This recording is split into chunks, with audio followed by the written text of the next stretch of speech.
वही रब है जिसने तुझको हमातन करम बनाया, हमें भीख मांगने को तेरा आस्था बताया। এটাকে আমি ছন্দ আকারে সুন্দর করে পড়ে শোনাচ্ছি, আপনারা জোর করে বলেন তো ইয়া রাসূলুল্লাহ, জোর করে বলেন ইয়া আশরাফাল আউলিয়া, জোর করে বলেন ইয়া কালিমি। বাবা হক হে, নিজে নিজের মুর্শিদের এত আশিক থাকতে হবে। একটা হচ্ছে ফানা ফিল্লাহ আর একটা হচ্ছে ফানা ফিশ শাইখ। বুঝতে পারলেন? নিজের শাইখের জন্য, পীরের জন্য নিজের জীবনটাকে বিক্রি করে দিতে হবে, তবে আপনি আশিক রাসূল হতে পারবেন, তবে পারবেন না। অনেকে দাবি করছে জান্নাত যাব, কিন্তু জান্নাত তো চারটেখানি কথা নয়। জান্নাত কারা যাবে? একটা দল জান্নাতে যাবে যারা আলে নবীকে ভালোবাসে। আহলে সুন্নাতুল জামাত এখন অনেকে দাবি করছে, ওয়াহাবিও দাবি করছে, কিছু কিছু ফুরফুরাও দাবি করছে, আপনার কিছু গায়ের মুকাল্লিদিন এরা দাবি করছে। কিন্তু আমি নতুন ভাবে আমি বলতে চাই, যারা আলে নবীকে ভালোবাসে তারাই জান্নাতে যাবে। বলুন সুবহানাল্লাহ।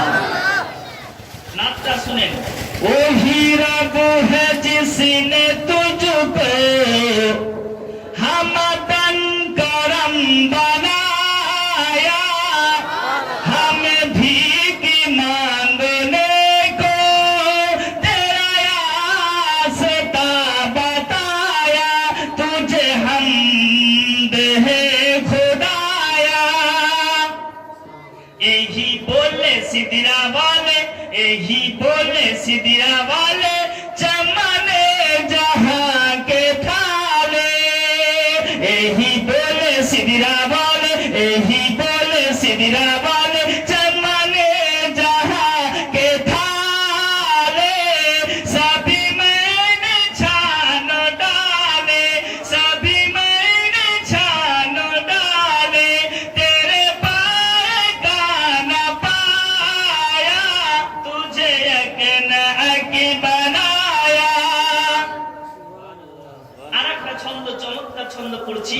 কে ও কুঁয়ারি পাক মরিয়ম, ও নফখত ফীহে কাদম। ও কুঁয়ারি পাক মরিয়ম, ও নফখত ফীহে কাদম।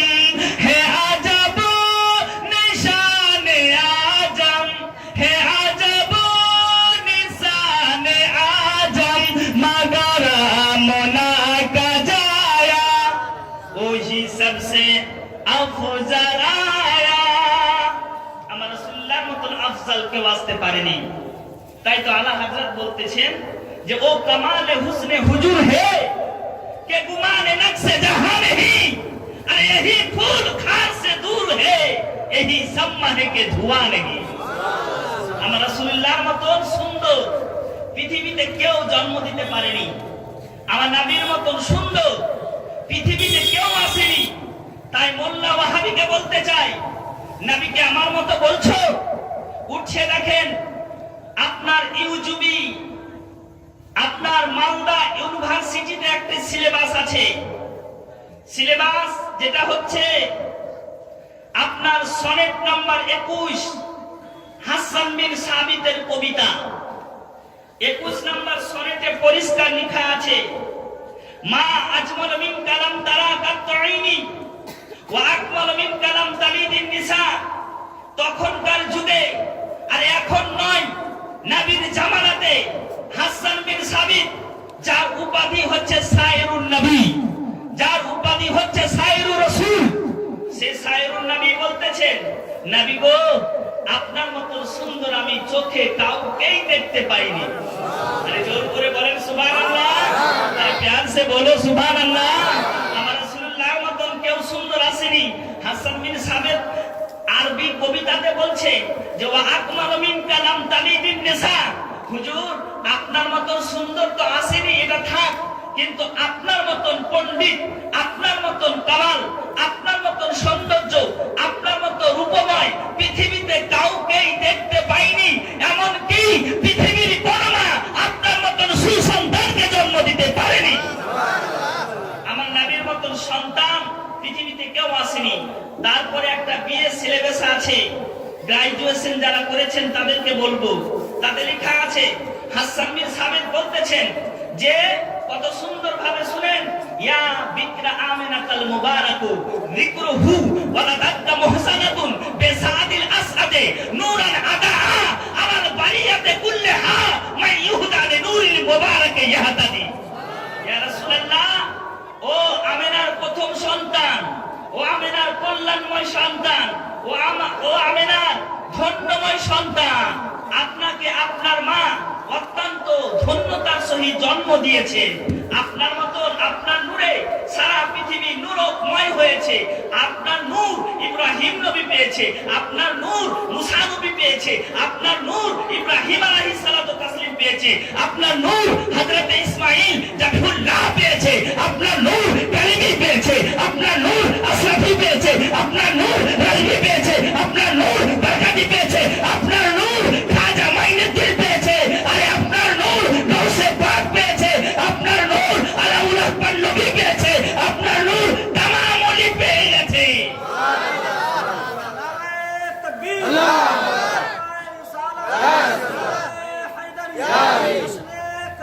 জিন্দাবাদ জশ্নে কালিমি, আরে কালিমিও পেয়েছে, আশরাফিও পেয়েছে, রাজবিও পেয়েছে, বরকতিও পেয়েছে।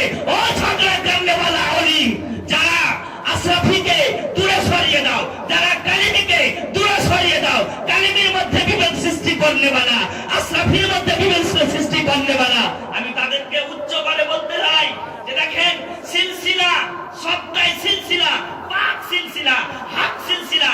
আমাদের মধ্যে মারামারি যদি করেন তাহলে সুন্নিয়াতটা কাকে নিয়ে বাঁচাবে? হুজুর মাসরুর মিয়া, হুজুর দুলহা মিয়া, ইনাদের কথা হলো ইহদিনাস সিরাতাল মুস্তাকিম, ইহদিনাস সিরাতাল মুস্তাকিম, সোজা কথা বলে। হুজুর মাখদুম মিয়ার সন্তানেরা ইহদিনাস সিরাতাল মুস্তাকিম বলে।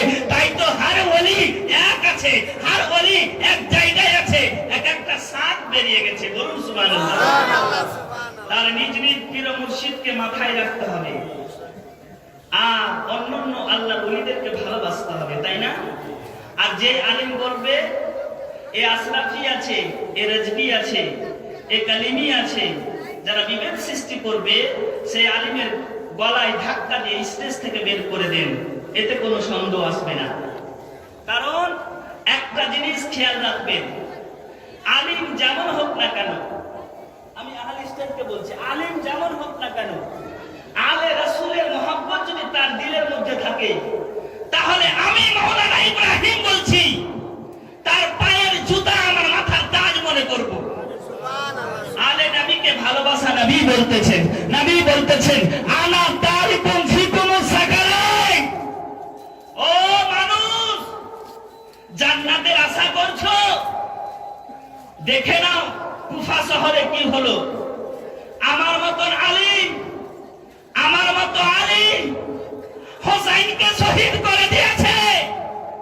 আপনার মতন মানুষ সুন্নিয়াত জাগনে মাননে वाला আমার নবীকে, নবীর নামাজ সালাতকে শহীদ করে দিয়েছে।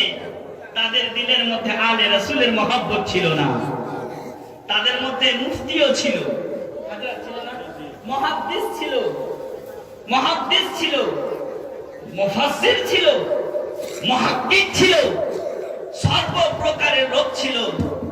এক শিবিরে দুটো জামাত, এক জামাত আমার হুসাইন করতেছে, এক জামাত করতেছে ওই ইহুদ, ওই আপনার পাপিষ্ঠ ইয়াজিদ, এক জামাত করতেছে হোসাইন। একটা শিবিরে তাকবীর হচ্ছে হোসাইনের, একটা শিবিরে তাকবীর হচ্ছে ইয়াজিদের। বলেন তো ইয়াজিদ কি কালমা পড়েনি আমার রাসূলুল্লাহ? রাসূলুল্লাহকে মেরেছে কিন্তু রাসূলের আওলাদকে মানেনি। নবী বলতেছেন আনা তারিকুম ফিকুম সাকালাই, আমি তোমাদের মাঝে দুটো জিনিস ছেড়ে যাচ্ছি, একটা হচ্ছে আমার কোরআন আর একটা হচ্ছে আমার আহলে বাইত। আহলে বাইতকে যারা ভালোবাসবে, কোরআনকে ভালোবাসবে, কোরআনকে যারা ভালোবাসবে, আহলে বাইতকে ভালোবাসবে, তাহলে বোঝা গেল যে নবীকে ভালোবাসতে হলে আহলে নবীকে ভালোবাসো। নবীকে পেতে গেলে মাসরুর মিয়ার চৌখাতে নিজের মাথাকে ঢুকে দাও, নিজের জীবনকে কুরবান করে দাও, তবে তুমি নবীর দিদার পেয়ে যাবে। তাকবীর, সালাত, হায়দারি, হায়দারি, গাউস का दामन नहीं छोड़ेंगे, वली अल्लाह का दामन, नहीं छोड़ेंगे। वली अल्लाह कदम नहीं छोड़ेंगे। नारे तकबीर अल्लाहु अकबर। नारे रिसालत ইয়া রাসূলুল্লাহ, তাহলে নিজের শাইখের নামে, নিজের মুর্শিদের নামে নিজের জীবনকে কুরবান করে দেন। নামাজ পড়েন, রোজা করেন। যদি কোনো মৌলবি বলে যে পীরের হাতে হাত দিলে নামাজ মাফ, আমি সেই মৌলবিকে 1 লক্ষ টাকার পুরস্কার দিব। যারা তালিমিতে বাইট হলো, নামাজ তার প্রতি ওয়াজিব হলো, যারা আশরাফিতে মুরিদ হলো, নামাজ পড়ার আপনার তাগিদ বেড়ে গেল, মুরিদ হওয়া মানে পীরের কাছে বিক্রি হয়ে যাওয়া। মুরিদ হওয়া মানে পীরের কাছে বিক্রি হয়ে যাওয়া। আর আল্লাহর ওলিদেরকে এমন ভালোবাসো, আলে রাসূলকে এত ভালোবাসো, নিজের জীবন থেকে তাদেরকে ভালোবাসে, তবে তুমি জান্নাতি হয়ে যাবে। জান্নাতি হবে না? বলেন জান্নাতি হবেন কি হবে না? তাহলে এলাকার মধ্যে শুনেন, ও কামতুর পাড়াবাসী, আমি আপনাদের জন্য নতুন। আমি দুটো কথা বলতে চাই। মালদা ডিস্ট্রিক্টের বুকে যখন ওয়াহাবি ছিল, যখন আমাদের পার দাদারা পীর মানত না, সর্বপ্রথম এসেছে খাজা মাসরুর মিয়া আলাইহি রহমত ও রিদওয়ান, সারা মালদাবাসীকে সুন্নিয়াত করে দিয়েছে। বলুন সুবহানাল্লাহ। এটা আমি সাক্ষ্য দিচ্ছি। আপনার যখন ওয়াহাবি ছিল, যখন গায়ের মুকাল্লিদ ছিল, মালদাবাসীতে খাজা মাসরুর মিয়া এসে সারা মালদাবাসীকে সুন্নিয়াত করে দিয়েছে। এর থেকে বড় অবদান কিছু হতে পারে? তাহলে নিজ নিজ মুর্শিদকে কেন দূরে সরাচ্ছেন? প্রিয় মুর্শিদ যখন চলে আসলো, তখন আপনি ভালোবাসা দেখিয়ে দিলেন। হুজুর যখন চলে গেল, তারপরে আপনার ভালোবাসা নাই? না। আনলিমিট, লিমিট থাকবে না, লিমিট থাকবে না। সর্বদা নামাজে উঠতে বসতে ইয়া গালিবি, ইয়া গালিবি, ইয়া আশরাফি, ইয়া আপনার মখদুম, নিজ নিজ পীর মুর্শিদের কথা স্মরণ করবেন। আর মুসিবতে তাদের কথা স্মরণ করতে গেলে আপনাদের জীবনটা সাকসেস হবে। বাবাজি ভাইরা, আমি বক্তব্য এই দিকে আসেনি, অন্য একটা বিষয়ে আলোচনা করব, কিন্তু একবার দরুদ শরীফ পড়েন, আমি আমার বক্তব্যের রুট চেঞ্জ করব। আল্লাহুম্মা সাল্লি আলা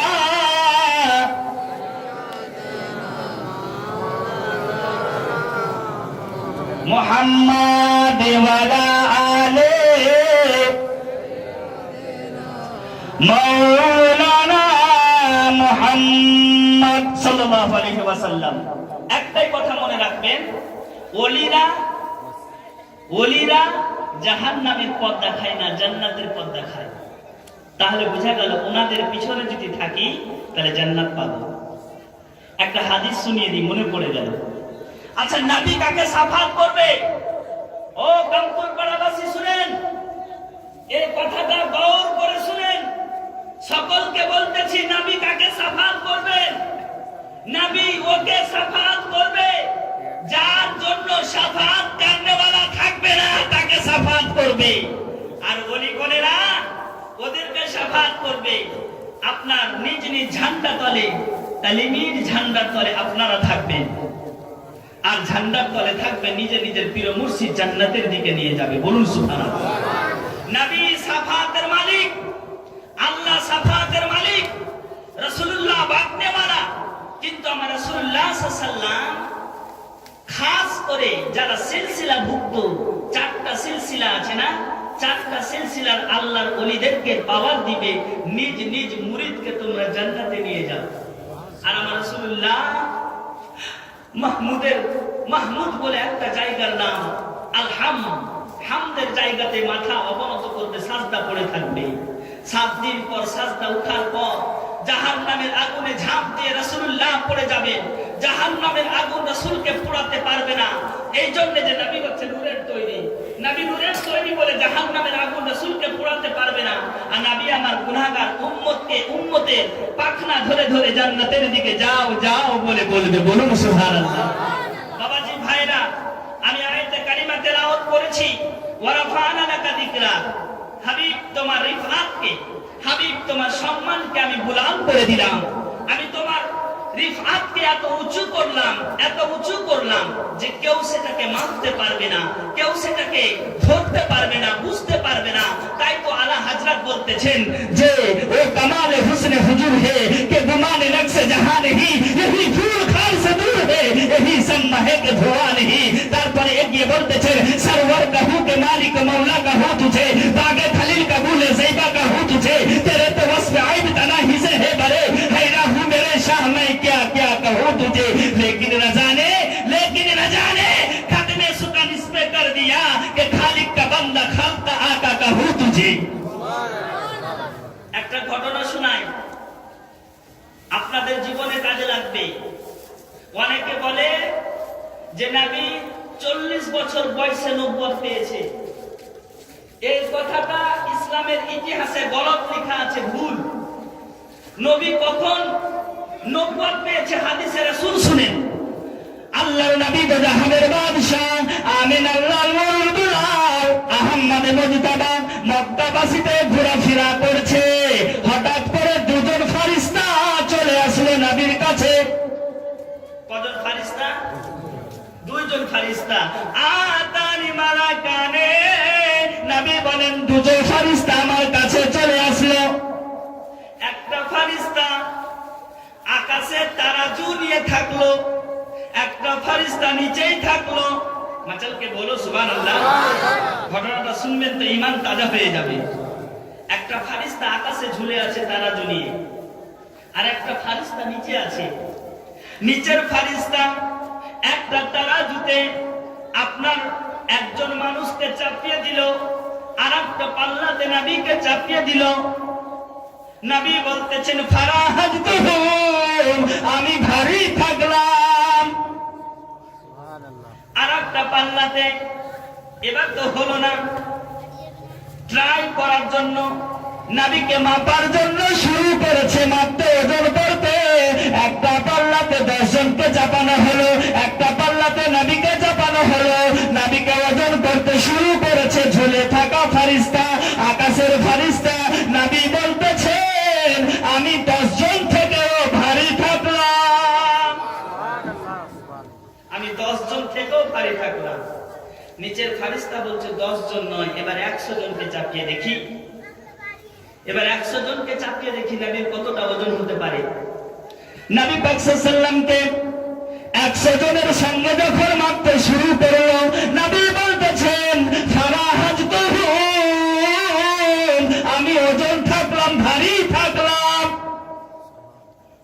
100 জন থেকে নবী ভারী, 100 জন থেকে নবী ভারী। আর ওয়াহাবি তুমি বলছো নবী আমার মতো, তোর বাপের মতো নবী। নবীকে জিজ্ঞেস করা হয় নবী গো আপনি কার মতো? নবী বলতেছেন আমি নিজের মতো। বলুন সুবহানাল্লাহ। নবী বলতেছেন আমি নিজের মতো। নবীকে অনেকে বলতেছেন আমি নবী আমার মতো, বাবার মতো, দাদুর মতন, কাকুর মতন, নানুর মতন, পিসার মতন, পিসির মতন, অমুকের মতন। কিন্তু নবী বলতেছেন আইয়ুকুম মিসলি, কে আছো তোমরা আমার মতো? তো ওয়াহাবির কথা নিব না, কোরআনের কথা নিব না, হাদিসের কথা নিব। এ ওয়াহাবি বলছে নবী আমার মতো, আর নবী বলতেছেন আমি তোমাদের মতো না। তাহলে ওয়াহাবির কথা মানবো না হাদিস মানবো? জোর করে বলেন কি মানবো? হাদিস মানবো। তাই তো আমি মুনাজারা করেছিলাম সর্বপ্রথম গঙ্গা প্রসাদে। একটা ব্যক্তি বলছে, এক ব্যক্তি যে নবী আমার মতো, একটা মুলবি বলছে আমার মতো। কিন্তু না, নবী বলতেছেন আলাস্তু মিসলুকুম, আরে কে আছো আমার মতো? কে আছো আমার মতো বলো?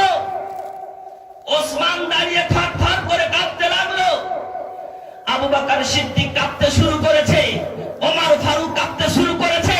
আর নবী জালালিয়াতে এসে বলছে আরে আইয়ুকুম মিসলি, কে আছো আমার মতো বলো?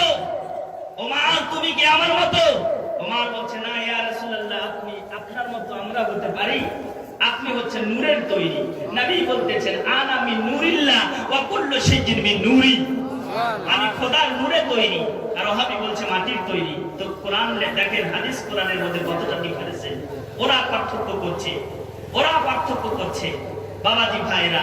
নবীকে এবার 100 জন নয় 500 জন এক পাল্লাতে, অপর পাল্লাতে নবীকে চাপানো হলো, ওজন করতে শুরু করেছে।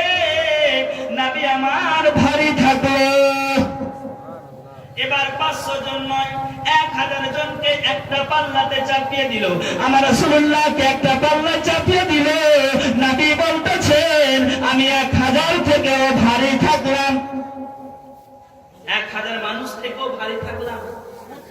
এবার নিচের ফারিস্তা উপরের ফারিস্তাকে বলছে, ভাই তোর গাড়ির পাল্লা নিচে নামা। কিয়ামতের সকাল অবধি নবীকে মাপা যাবে না, নবীকে মাপা ওজন করা যাবে না। কারণ সারা পৃথিবীকে একদিকে যদি চাপানো হয়, আমার রাসূলুল্লাহকে একদিকে চাপানো হয়, তাহলে নবুয়তের ওজন করা যাবে না। নবুয়তের ওজন করা যাবে না। নবীকে জিজ্ঞেস করা হয়, ইয়া রাসূলুল্লাহ, ইয়া হাবিবাল্লাহ, কাইফা আলিমতা আন্নাকা নাবিয়্যুন, আপনি কেমন করে জানলেন কোন দিন থেকে নবী? নবী বলতেছেন আমি তখন থেকে নবী ছিলাম যখন জান্নাত সৃষ্টি করা হয়নি, দোজখ সৃষ্টি করা হয়নি, লৌহ কলম সৃষ্টি করা হয়নি, আরশে আদম সৃষ্টি করা হয়নি। সমস্ত সৃষ্টির পূর্বে আমি নবী ছিলাম। মাতালকে বলো সুবহানাল্লাহ। নবী বলতেছেন সকলের আগে নবী ছিলাম। নবী বলতেছেন আমাকে সৃষ্টির পূর্বে কোনো কিছুই সৃষ্টি করেনি খোদা। নবীকে সৃষ্টির আগে কোনো কিছুকে সৃষ্টি করেনি, আর নবীকে সৃষ্টি করেছে বলে আমরা আসতে পেরেছি। আল্লাহ বলতেছেন হাবিব লাউলা কালামা খালাকতুল আফলাক, হাবিব আমি যদি তোমাকে সৃষ্টি না করতাম, হাবিব আমি যদি তোমাকে সৃষ্টি না করতাম, তাহলে জামিন ও জামা, মাতিন ও মাক্কা, চুনিন ও চুনা কোনো কিছুকে সৃষ্টি করতাম না। হাবিব তোমাকে সৃষ্টি করেছি বলে আমি সব কিছুকে সৃষ্টি করে দিলাম। বলুন সুবহানাল্লাহ। নবী বলতেছেন আমি খোদার নূর দ্বারাই তৈরি, আমার দ্বারা সবকিছু তৈরি হয়ে গেছে। আদম নূর পেয়েছে, শীষ নবী নূর পেয়েছে, ঈসা নবী নূর পেয়েছে, ইব্রাহিম নবী নূর পেয়েছে, মুসা নবী নূর পেয়েছে, সকল নবী নূর পেয়ে গেছে। আর নবীর নূরের দ্বারাতে আপনার 4টা সিলসিলাও নূর পেয়ে গেছে। তাহলে আমরা যে দলে আছি এই দলটা হচ্ছে আহলুস সুন্নাতুল জামাত। আমরা হচ্ছে পীর ভক্ত না, পীর মানিয়াওয়ালা। বলা কাটিয়ে দিব কিন্তু নিজের পীরের কেউ বদনাম শুনবো না। আর যদি কেউ কোন আলে রাসূলের বদনাম করে তাহলে মনে করবেন ওর জন্মের কোনো খারাপ আছে।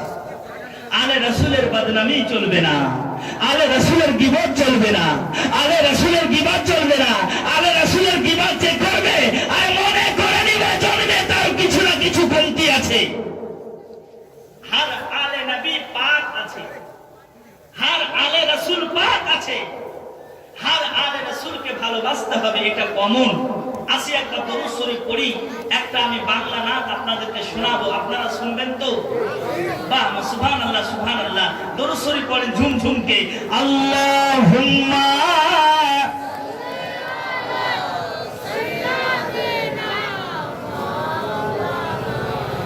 মুহাম্মাদ ওয়া আলা আলি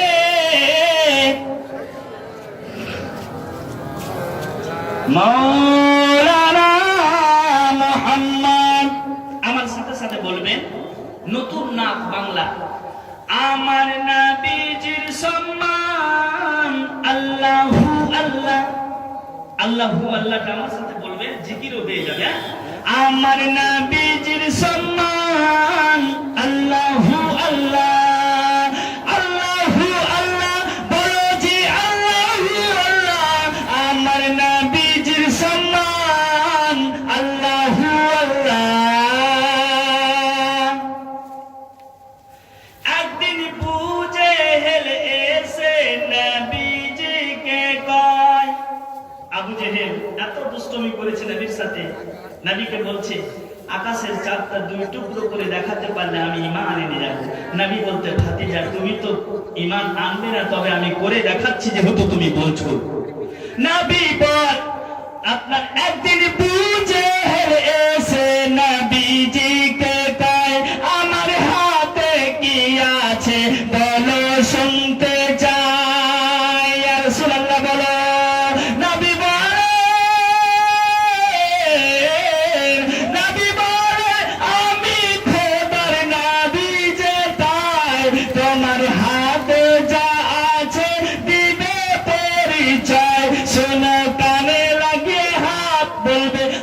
আল্লাহু আল্লাহ, শোনো কানে লাগে হাত, বলবে আল্লাহু আল্লাহ।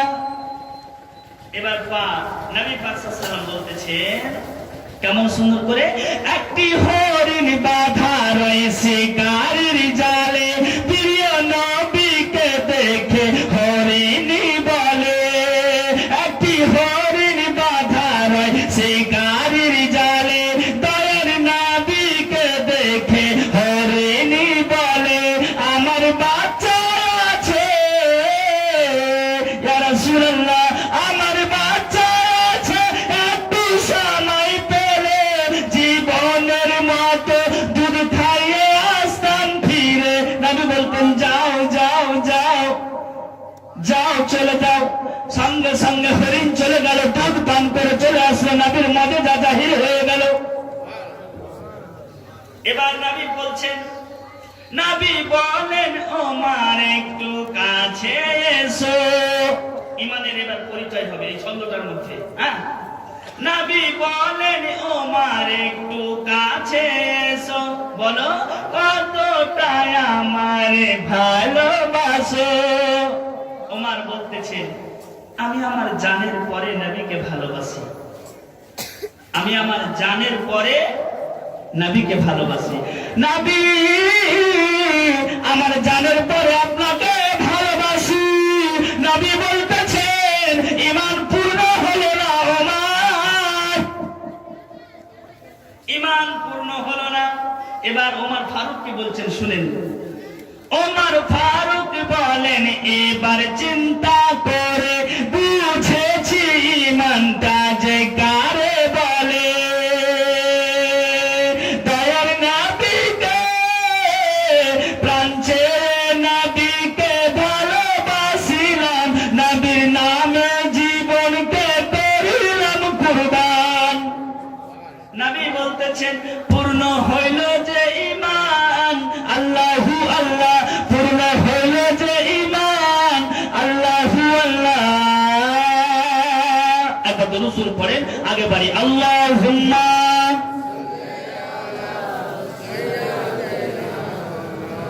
মাওলানা মুহাম্মদ সাইয়্যিদিনা মুহাম্মদ সাল্লাল্লাহু আলাইহি ওয়াসাল্লাম। নবীর ইফাত, নবীর কামাল, আহারে কত সুন্দর ভাবে আপনার ইতিহাস কারকরা তুলে ধরেছেন যে নবীর মতো রতবাবান কেউ হতে পারে না। নবীর আপনার ফুতু মুবারক আপনার মহলম স্বরূপ ব্যবহার করেছে, তো ভালো হয়ে গেছে, বলুন সুবহানাল্লাহ। নবীর ঘাম মোবারক সাহাবারা শিশিতে ভরেছে, শিশিতে, আর সেটাকে আতর স্বরূপ ব্যবহার করেছে, আর এমন আতর স্বরূপ সেন্ট সারা এলাকাতে ছড়িয়ে গেছে। নবী যেদিকে যেত সাহাবারা খুঁজে পেয়ে যেত, বলুন সুবহানাল্লাহ। কিসের জন্য খুঁজে পেত? নবীর সেন্ট কারুর মতন কারুর খুশবুর সাথে মিল ছিল না। নবী যে রাস্তা দিয়ে যেত সাহাবারা নবীর খুশবুতে আস্তে আস্তে আস্তে আস্তে চলে যেত। আমার বিশ্ব নবী একদিন বাথরুম থেকে আসলেন, বলুন সুবহানাল্লাহ। বাথরুম বুঝেন টয়লেট। মা আয়েশা সিদ্দিকা দৌড় দিয়ে বাথরুমে চলে গেলেন। বাথরুম থেকে নবী ফিরে আসলেন, দৌড় দিয়ে মা আয়েশা সিদ্দিকা বাথরুমের মধ্যে চলে গেলেন। নবী বলতেছেন, ও আয়েশা, তুমি বাথরুমের মধ্যে কেন গেলে, বলো বলো। মা আয়েশা বলতেছে, ইয়া রাসূলুল্লাহ, ইয়া হাবিবাল্লাহ, আপনি যাহা কিছু ত্যাগ করেছেন, আপনি যাহা কিছু ত্যাগ করেছেন, ইশারাতান বুঝলেন, ইশারা করে। কারণ নবীর ব্যাপারে এমন কথা বলো না যে বেয়াদবি হয়ে যায়। নবী যা ত্যাগ করেছেন ইয়া রাসূলুল্লাহ, সেটাকে নেওয়ার জন্য আমি আয়েশা দৌড় দিয়ে গেছি, কিন্তু পেলাম না। আয়েশা, তুমি কি করতে বলো তো? আমি যাহা কিছু ত্যাগ করেছি, বুঝতে পারছেন তো ইশারাটা? আমি যাহা কিছু ত্যাগ করেছি, মানে আয়েশা তুমি নিয়ে কি করতে? নবীকে বলতেছেন, আয়েশা ইয়া রাসূলুল্লাহ, সেটাকে আতর স্বরূপ ব্যবহার করতাম। তাহলে নবীর মতন কেউ হতে পারে? নবী পাক সাল্লাল্লাহু ধারাবাহিক ভাবে রোজা রেখেছেন কন্টিনিউ।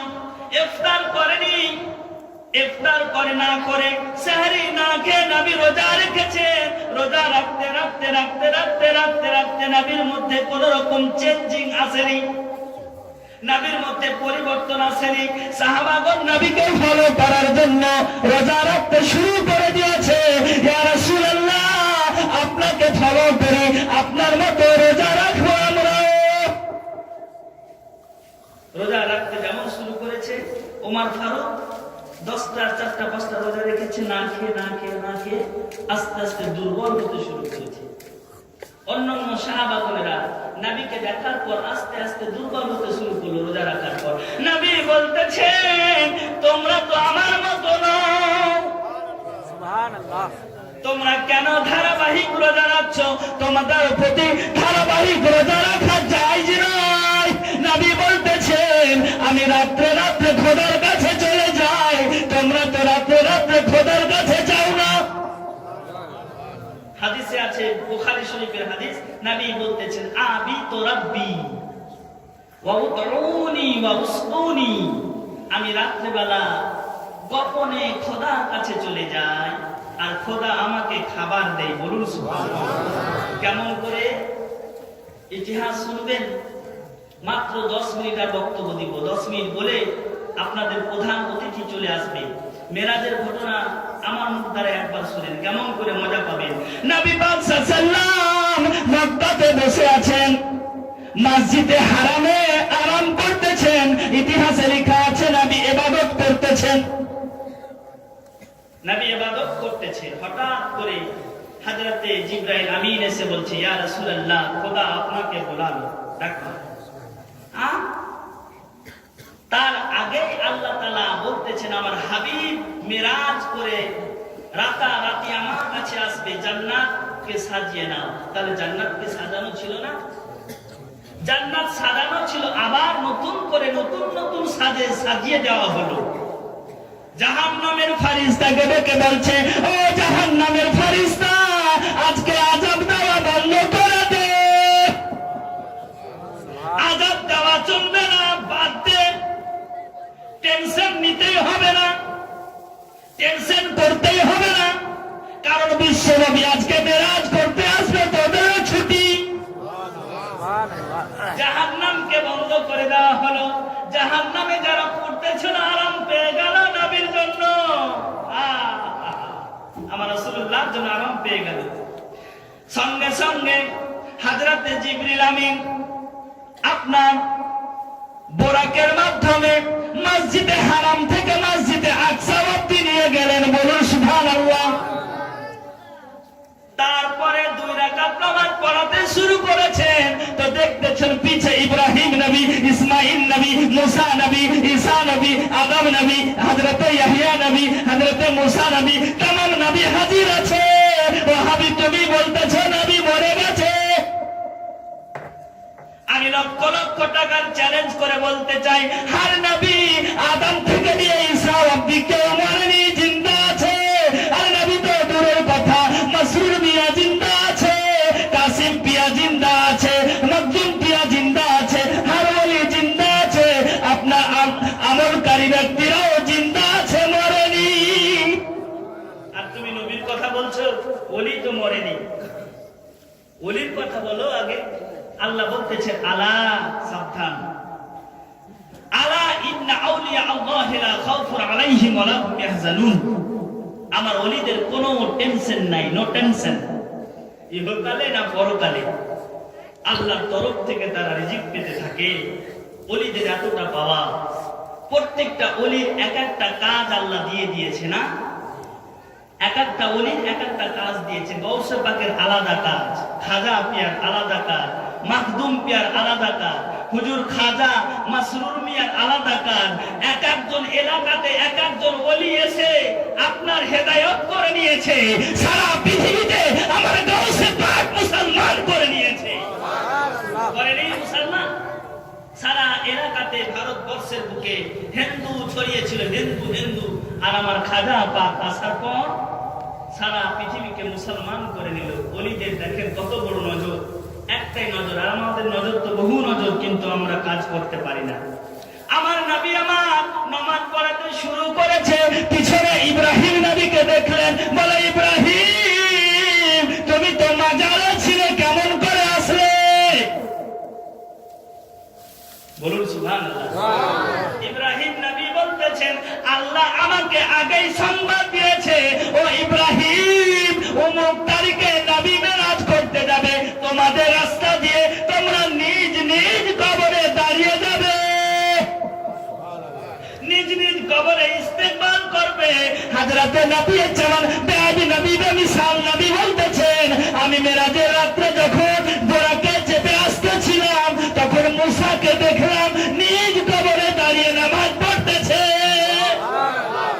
আরে প্যার সে বলো না, চলकर বলো না, নিজ কবরে দাঁড়িয়ে নামাজ পড়তেছেন। হাদিস কি বলছেন? মুসলিম শরীফ দ্বিতীয় খণ্ড হাদিস নাম্বার 267, তাতে লেখা আছে মারাতু আলা মুসা ওয়া হুয়া কায়িমুন ইউসাল্লি ফি কবরিহি। মুসাকে দেখলাম, নবী নিজেই বলতেছেন, সাহাবা বলে না, নবী নিজেই বলতেছেন মুসাকে তার কবরের পাশ দিয়ে আসার সময় দেখলাম মুসা তার কবরে নামাজ পড়তেছে। ইব্রাহিম নবীর কবরের কাছ দিয়ে আসলাম, ইব্রাহিম নবীও নামাজ পড়তেছে বা কোন ইবাদত কাজ করতেছে। আবার আদম নবীর কাছ দিয়ে আসলাম, আদম নবী কাজ করতেছে। হযরত ইয়াহইয়ার কাছ দিয়ে আসলাম, ইয়াহইয়া নবী কাজ করতেছে। হর নবী ইবাদতে মাশগুল আছে। আবার বাইতুল মুকাদ্দাসে নবী যেমন গেছেন, সকলে চলে এসেছে নিজ নিজ কবরকে ছেড়ে নবীর ইক্তেদা করার জন্য। কিসের করার জন্য? নবীর পিছনে নামাজ পড়ার জন্য। হযরতে জিবরিল আমিন আল্লাহু আকবার আল্লাহু আকবার আশহাদু আল্লা ইলাহা ইল্লাল্লাহ বলে তাকবীর দিলেন, সমস্ত নবী নামাজ পড়লেন। বলুন সুবহানাল্লাহ। মুসা নবী সেখান থেকে বিদায় হয়ে নিজ জায়গায় চলে গেল, ইব্রাহিম নবী নিজ জায়গায় চলে গেল, আদম নবী নিজ জায়গায় চলে গেল। হযরতে রাসূলের জামান বেআবি নবী বেমিসাল নবী বলতেছেন ও জিবরিল কোথায় যেতে হবে বলো? নবী বলতেছেন জিবরিল তুমি বলো কোথায় নিয়ে যাবে? জিবরিল আমিন বলতেছেন ইয়া রাসূলুল্লাহ আমার থেকে আপনি বেশি জানেন কোথায় যাবে। নবী বলতেছেন তাহলে কিসে যাওয়া যায়? নবী বলতেছেন আমার জন্য খোদা তাআলা নূরের সিঁড়ি করে দিল, আমি প্রথম আসমানে পৌঁছে গেলাম। তাহলে নবী আমার মক্কা থেকে বাইতুল মুকাদ্দাসে এসেছে আপনার বোরাকের পৃষ্ঠে চেপে, আর বাইতুল মুকাদ্দাস থেকে প্রথম আসমানে গেলেন, আদম নবীর কাছে দেখা হলো, সিঁড়িতে চড়ে গেলেন। কিসের সিঁড়ি? নূরের সিঁড়ি। এবার প্রথম আসমান থেকে আপনার সপ্তম আসমান যাচ্ছেন, হযরতে জিবরাইল আমিনের বাজুর প্রতি চেপে। বলুন সুবহানাল্লাহ। তো নবী ঘুমিয়েছিল না জেগেছিল? জোর করে বলেন, নবী ঘুমিয়েছিল না জেগেছিল? অনেকে বলবে নবী ঘুমিয়ে থেকেছে, এটা স্বপ্ন যোগে পড়েছে। আমি চ্যালেঞ্জ করে বলতে চাই নবী আমার মেরাজ করেছে সশরীরে, জাগন্ত অবস্থায়, জেগে থাকা অবস্থাতে। নবী দেখলেন আদম নবীকে, তো ঘুমের ঘরে দেখলেন? নবী নিজেই বলতেছেন, নবীকে জিজ্ঞেস করা হয় ইয়া রাসূলুল্লাহ আপনি ঘুমন্ত অবস্থায় মেরাজ করেছেন না জাগন্ত অবস্থায়? নবী বলতেছেন রাআইতু রাব্বি ফি আহসানি সূরাতি। সুবহানাল্লাহ। আরে পাগল, আমি যদি ঘুমিয়ে যাই তাহলে আল্লাহর সঙ্গে দিদার করা যায়? আমি জাগন্ত অবস্থায় গেলাম, জিবরিল আমিন সাক্ষী আছে, হ্যাঁ মালায়েকা সাক্ষী আছে, প্রত্যেকটা নবী সাক্ষী আছে। আর ওয়াহাবি কাতমুল্লাহ বলছে নবী ঘুমিয়ে থেকে গেছে, স্বপ্ন যোগে করেছে, না হলে এত এত জায়গা, প্রথম আসমান বাইতুল মুকাদ্দাস, তৃতীয় আসমান, চতুর্থ আসমান, পঞ্চম আসমান। আরে পাগল, এটা বুঝতে পারিস না? একটা ছোট্ট পেটে কত বড় সুন্দর বাচ্চা খোদা তারা তৈরি করে দিচ্ছে, জন্ম দিচ্ছে। এটা মনে কর সামান্য বীর্য, এক ফোঁটা পানির মাধ্যমে বড় বড় সন্তান আমরা তৈরি হয়েছি। তাহলে খোদার যদি এটা সম্ভব হয়, তাহলে মুহাম্মদকে কি এটা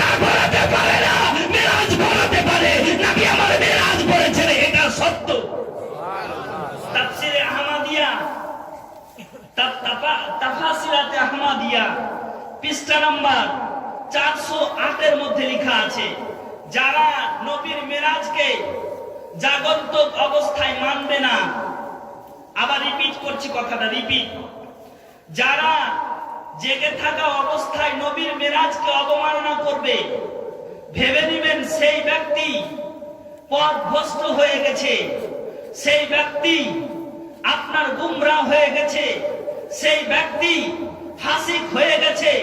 মেনে মনে করে নিবে সেই ব্যক্তি ইসলাম থেকে খারিজ হয়ে গেছে। নবী আমার মেরাজ করেছেন তো জেগে থাকা অবস্থায় মেরাজ করেছেন, বলুন সুবহানাল্লাহ। আসমানে আউয়ালে ঠক করে বাড়ি দিচ্ছে, হলো প্রথম আসমানে যার ডিউটি আছে, বলে কে আছো? নবী বলতেছে আমি আল্লাহর নবী মুহাম্মদ আছি, দরজা খুলে দাও, দরজা খুলে দাও। বলে কে পারমিশন দিয়েছে? নবী বলেন পারমিশনের দরকার নাই, খুলো দরজা। দরজা খুলে দেওয়া হলো। ফার্স্ট আসমানে যখন নবী আমার চলে গেছেন, জিবরিল আমিন ফার্স্ট আসমানে যাহা কিছু আছে সব কিছুকে দেখাতে লাগলেন। তারপরে দ্বিতীয় আসমানে গেলেন, হযরতে ঈসা ইয়াহইয়ার সাথে দেখা হয়ে গেল, সালাম